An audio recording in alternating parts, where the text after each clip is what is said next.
যুক্তরাজ্যের কারাগারে জায়গার অভাবে নতুন অপরাধী ধরতে ভেবেচিন্তে পদক্ষেপ নেওয়ার কথা বলছে ন্যাশনাল পুলিশ কাউন্সিল।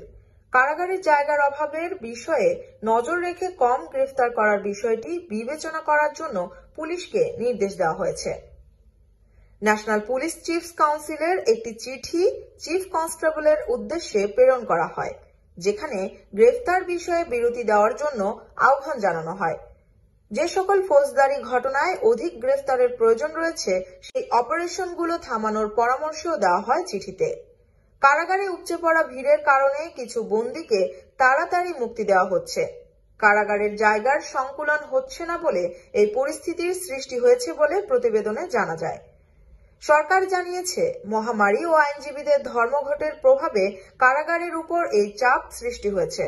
তবে লেবার পার্টির একজন মুখপাত্র বলেছেন, কনজারভেটিভ সরকারের অব্যবস্থাপনা সকল ক্ষেত্রে প্রভাব ফেলেছে। কারাগারে উপচে পড়া ভিড় কনজারভেটিভ সরকারের অব্যবস্থাপনার ফসল। লেবার পার্টির ছায়া বিচার বিভাগের সচিব শাবানা মাহমুদ বলেন, সরকারের বিভিন্ন কার্যক্রম সবসময় হাস্যরসের জন্ম দিয়েছে। এই মুহূর্তে কারাগারের উপচে পড়া ভিড়ের কারণে পুলিশকে বলা হচ্ছে হাত গুটিয়ে বসে থাকো, অপরাধীদের গ্রেফতার করা যাবে না। এই অবস্থায় দেশে বিশৃঙ্খল পরিস্থিতির সৃষ্টি হতে পারে। রক্ষণশালীরা দেশের ফৌজদারি বিচার ব্যবস্থাকে খারাপ পরিস্থিতিতে ফেলেছে। একজন সরকারি মুখপাত্র জোর দিয়ে বলেন, জননিরাপত্তাকে সর্বদা অগ্রাধিকার দেয়া হয় যুক্তরাজ্যে।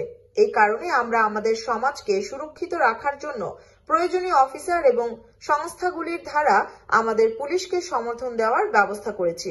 তাছাড়া 100 বছরের ইতিহাসে কারাগার সম্প্রসারণের সবচেয়ে বড় কর্মসূচি হাতে নেওয়া হচ্ছে। বিপজ্জনক অপরাধীদের দীর্ঘ সময় কারাগারে আটকে রাখার জন্য নতুন আইন প্রবর্তন করা হবে। মহামারী ও আইনজীবীদের ধর্মঘটের প্রভাবে যুক্তরাজ্যের কারাগারে ব্যাপক অপরাধী কারা হেফাজতে আটকে আছেন বলে মনে করেন সংশ্লিষ্টরা। এর কারণে সাধারণ নির্বাচনের আগে নতুন